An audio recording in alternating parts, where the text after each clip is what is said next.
La Navidad siempre había sido una constante en mi vida. No importaba lo frías que fueran las relaciones durante el año, ni las palabras pasivo-agresivas que flotaban en los cumpleaños o las discusiones ignoradas en el grupo de WhatsApp familiar. El 24 de diciembre siempre significaba una sola cosa: reunirnos. Nos sonreíamos, comíamos demasiado turrón y fingíamos que éramos una familia feliz. Ese año no fue diferente. Me levanté temprano, envolví los regalos con esmero, uno para cada miembro de la familia. Para mi madre, Rosa, elegí un perfume floral de su marca favorita. Para mi padre, Julián, un disco de vinilo raro, perfecto para su colección. Para mi hermano Álvaro, un libro de liderazgo personalizado, una elección irónica en retrospectiva. Para su esposa Laura, un vale para un spa, porque siempre parecía agotada. Y para el pequeño Mateo, su hijo, un juguete suave y educativo. Pasé horas eligiendo cada uno, asegurándome de que fueran perfectos. No era solo un gesto. Era mi manera de recordarme que aún éramos una familia. Que pese a todo, el amor existía en los detalles. Con los regalos perfectamente envueltos, me arreglé poniéndome el jersey que mi madre una vez comentó que me hacía ver menos severa.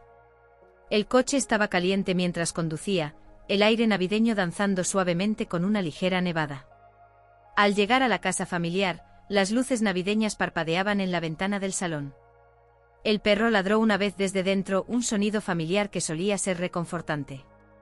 Llamé a la puerta, los regalos apilados en mis brazos como una ofrenda. Mi madre abrió. No sonrió. No hubo un feliz Navidad ni un abrazo. Solo una mirada de sorpresa y algo más, algo que no supe leer al instante. ¿Qué haces aquí? Su voz era fría, cortante. ¿Cómo que qué hago aquí? Es Navidad, respondí forzando una sonrisa. Detrás de ella, vi a mi hermano Álvaro con una copa en la mano, su esposa Laura acunando al pequeño Mateo.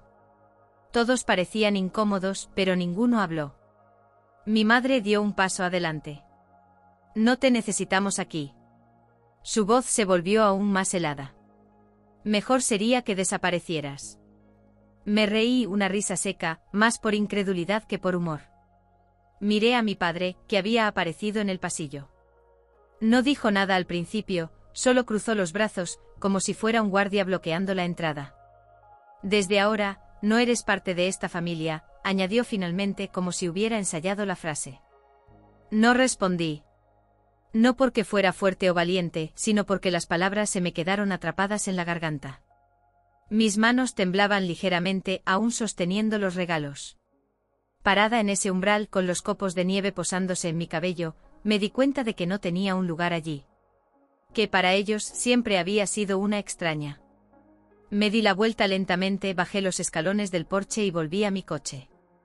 Coloqué los regalos en el asiento trasero, cada uno con su lazo y su papel perfectamente elegido.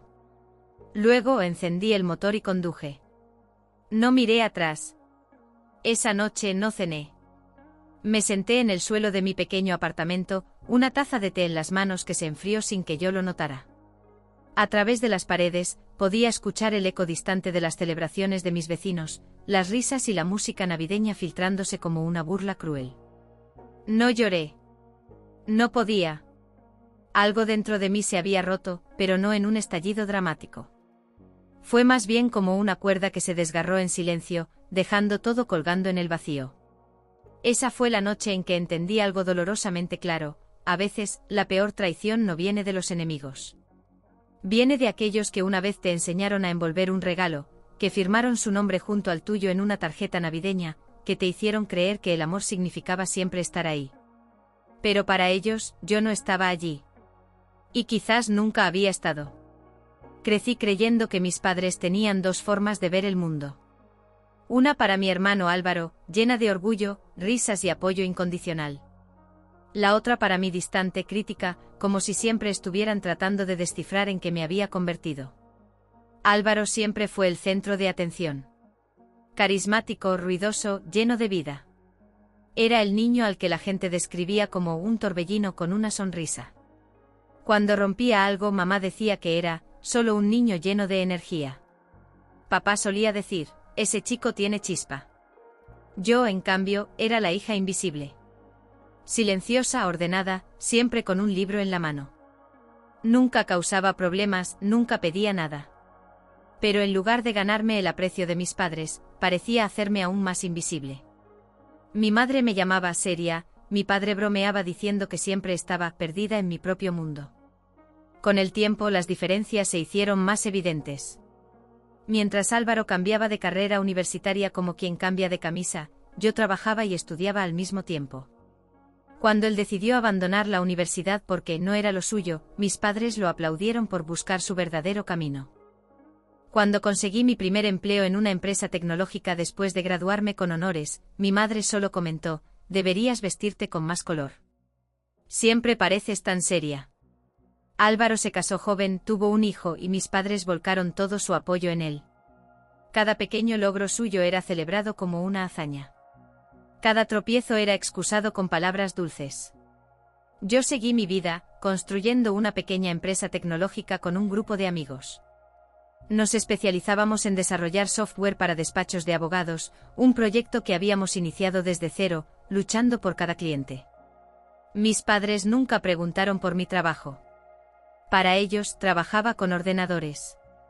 Nunca intentaron entender lo que hacía, nunca me preguntaron cómo iba mi empresa. Todo lo que importaba era Álvaro y su constante necesidad de apoyo. El verdadero golpe llegó cuando Álvaro, presionado por las responsabilidades de ser padre, me pidió trabajo en mi empresa. No quería parecer cruel, así que acepté. Fue un desastre.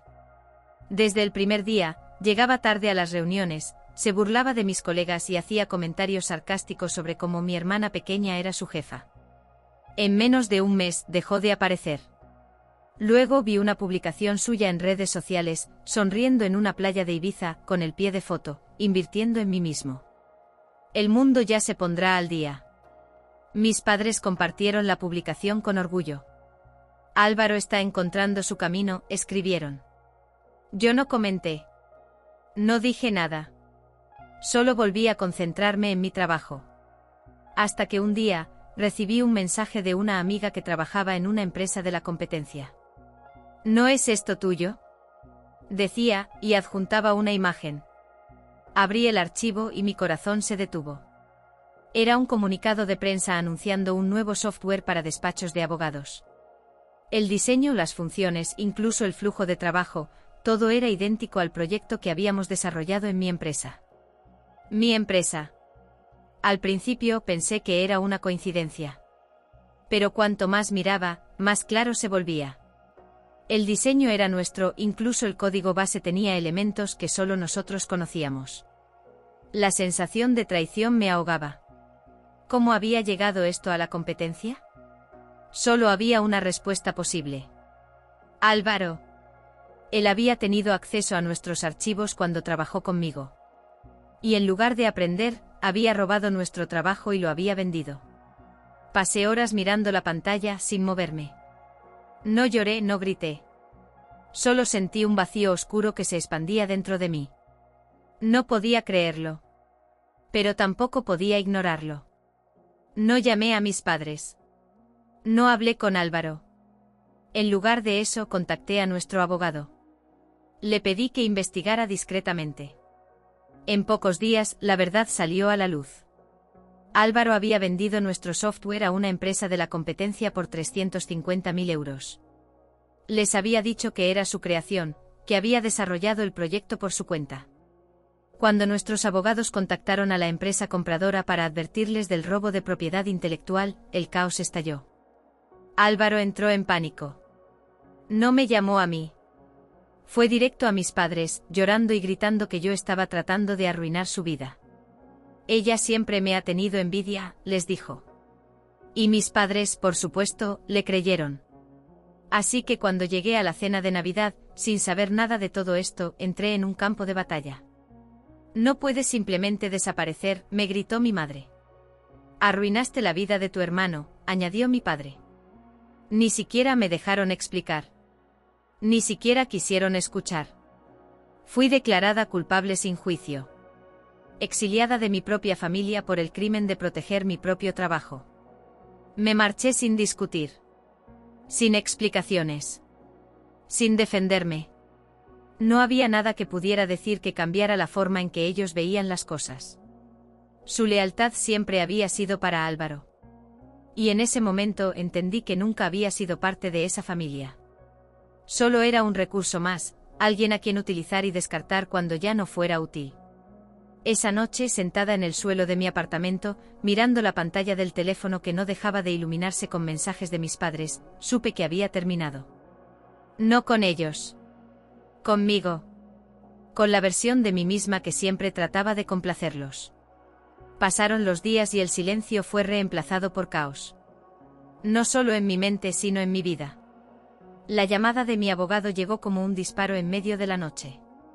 Eleonora, ya tenemos la confirmación. Álvaro descargó todo. Código fuente, diagramas, notas internas. Lo vendió a la competencia por 350.000 euros. Las palabras se quedaron flotando en el aire. Sabía que era cierto, pero escucharlo de manera oficial hizo que la realidad cayera sobre mí como una losa. No era solo una traición. Era un robo. Un crimen. Y lo había hecho sin pestañear, usando algo que habíamos creado con esfuerzo, algo que representaba años de trabajo y sacrificio. Pero eso no es todo, continuó mi abogado. La empresa compradora ha cancelado el proyecto. Están furiosos. Quieren su dinero de vuelta, más daños y perjuicios. Esto va a ser un desastre para tu hermano. Para tu hermano. Esa frase me hizo sentir náuseas. Porque sabía lo que significaba. Significaba que mi familia se iba a volcar en protegerlo, en buscar excusas, en culparme a mí. No era solo una intuición. Era una certeza. Y no tardaron en confirmarlo. Mi madre me llamó esa misma noche. Ni siquiera intentó suavizar la situación. Eleonora, ¿qué has hecho? Su voz sonaba como una cuchilla fría. Tu hermano está destrozado. No entiendes la presión que tiene. Su familia, su hijo.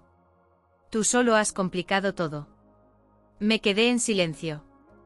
Cada palabra suya era un veneno que se extendía. Para ella, no había un ladrón, solo un hijo que luchaba. No había una víctima, solo una hija que no entendía lo que era la familia. Mamá, él robó mi trabajo. Mi empresa. Nuestro proyecto. Lo vendió como si fuera suyo. Mi voz se mantenía controlada, pero por dentro me desgarraba. ¿Y qué? Espetó ella, sin rastro de vergüenza. ¿Qué te cuesta ayudar a tu hermano? Lo has hecho antes. Él solo quería algo de estabilidad para su familia. ¿Es tan difícil entender eso? Tuve que cerrar los ojos para no gritar. Porque eso era todo. Para ellos, yo era solo un recurso, una solución. No una persona. No una hija. Solo alguien a quien exprimir cuando fuera necesario. Esto no es solo una tontería familiar, mamá, le respondí con calma. Es un delito. Y esta vez no voy a ignorarlo. No voy a hacerme a un lado. Hubo un silencio. Uno largo, denso, lleno de desaprobación. Siempre has sido egoísta, susurró. Siempre has querido ser la víctima. Colgué. No tenía sentido seguir hablando. No había nada que pudiera decir para cambiar su perspectiva. Para ellos, Álvaro siempre sería el hijo que necesitaba apoyo, y yo solo era la hija que podía arreglársela sola. Entonces tomé una decisión. Primero, cerré todas las cuentas compartidas. Las transferencias automáticas que hacía cada mes para ayudarles con la hipoteca, para emergencias que nunca eran mías, para los caprichos de Álvaro que siempre acababan siendo mi responsabilidad. Todo eso se acabó. Luego contacté a nuestro equipo legal. No solo íbamos a proteger nuestra propiedad intelectual. Íbamos a demandar. Íbamos a recuperar lo que era nuestro, y si eso significaba que Álvaro se hundiera en deudas, sería su problema. Él había hecho esto. Él había elegido traicionarme. No tardó mucho en llegar la tormenta. Mi padre llamó primero, su voz era una mezcla de miedo y furia. Eleonora, tienes que detener esto. Estás destruyendo a tu hermano. ¿Qué clase de hermana hace esto? Exigió. ¿Qué clase de hermano roba y miente? Respondí sin titubear. ¿Qué clase de padres le echan la culpa a la víctima? Mi padre calló. No porque entendiera. Solo porque no tenía una respuesta que no fuera otra manipulación. Pero luego volvió al ataque. Tu madre no está bien. Esto la está matando. ¿Eso quieres? Ver a tu madre sufrir. Era el mismo juego de siempre. La culpa. El chantaje emocional. La manipulación vestida de preocupación. Pero esta vez no funcionó. Si le duele es porque eligió un bando, papá. Y eligió mal. Corté la llamada. Pero ellos no iban a detenerse. No cuando su mundo comenzaba a desmoronarse. 3 días después, aparecieron en mi puerta. Mi madre con lágrimas falsas en los ojos. Mi padre con esa expresión de severidad que siempre usaba para intimidarme. Y Álvaro, el mismo Álvaro sin vergüenza, sin arrepentimiento. Eleonora, tenemos que hablar. Mi madre intentó entrar, pero bloqueé la puerta. No. No hay nada que hablar. Álvaro robó. Me robó. Y en lugar de asumir las consecuencias, vino corriendo a ustedes para que lo protegieran. Y ahora quieren que yo lo salve. Otra vez. Es tu hermano, replicó mi padre, cruzando los brazos como si eso le diera autoridad. La familia siempre se apoya. ¿Familia? Me reí, un sonido seco y amargo. No hay familia aquí. Solo hay personas que me utilizan hasta que ya no les sirvo. Álvaro dio un paso al frente intentando parecer ofendido. No te atrevas a hablarme así. Espetó. Si no fuera por ti, no estaríamos en este lío. Tú lo complicaste todo. Lo miré. Y esa fue la primera vez que no sentí ni odio ni tristeza. Solo vacío. No. Tú te metiste en este lío cuando robaste. Y ahora pagarás por ello. Cerré la puerta en sus caras. Mientras el sonido de sus gritos se apagaba al otro lado de la puerta, me sentí más ligera. Libre. No porque hubiera ganado, sino porque por primera vez no me importaba perderlos. Sabía que esto era solo el principio. Que la tormenta apenas comenzaba. Pero ya no tenía miedo. Porque por fin entendí que había una vida al otro lado de la culpa. Una vida sin ellos. Días después de cerrarles la puerta en la cara, pensé que el silencio sería mi único compañero. Pero me equivoqué. Llegaron los mensajes. Primero, mi madre. Largos párrafos llenos de reproches, recordándome que era mi familia, que estaba destruyendo a mi hermano. Luego mi padre, mucho más frío, exigiendo que retirara la demanda. Y Álvaro. Él no pedía perdón. No admitía nada. Solo me acusaba de ser una egoísta, de querer arruinar su vida por una tontería. Decía que el dinero no lo era todo. Que era solo un malentendido. Malentendido. Así le llamaban a su traición. Como si robar mi proyecto, venderlo y acusarme de sabotaje fuera solo una pequeña confusión. Pero lo que no esperaban es que yo ya no iba a ceder. No esta vez. La tormenta empeoró cuando la noticia de la demanda se filtró.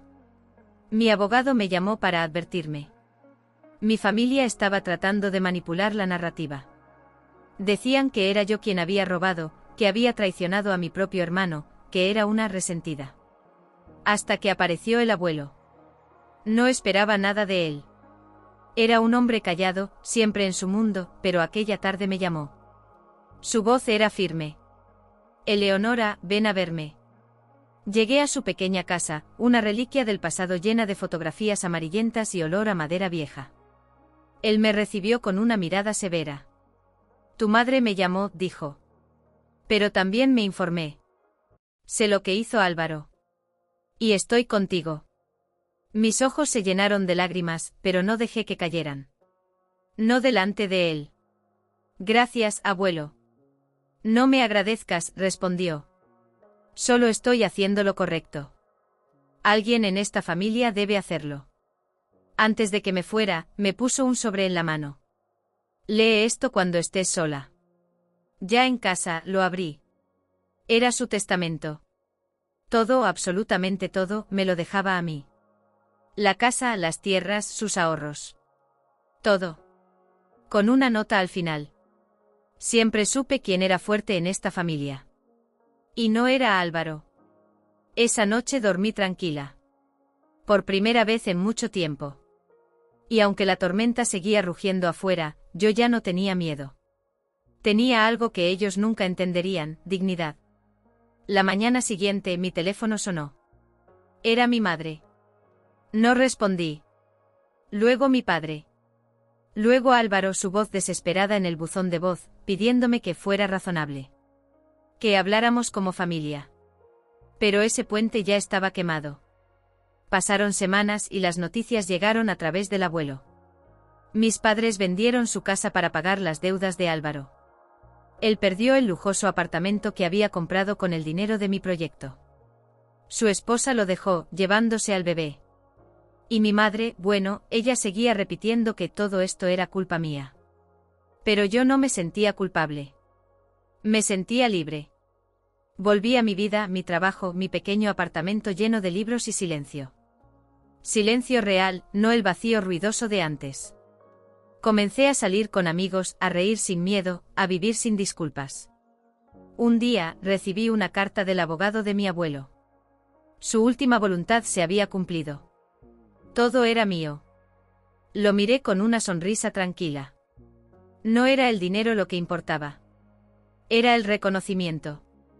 Me quedé en la casa del abuelo, respirando el olor a madera antigua, viendo las fotografías en las paredes.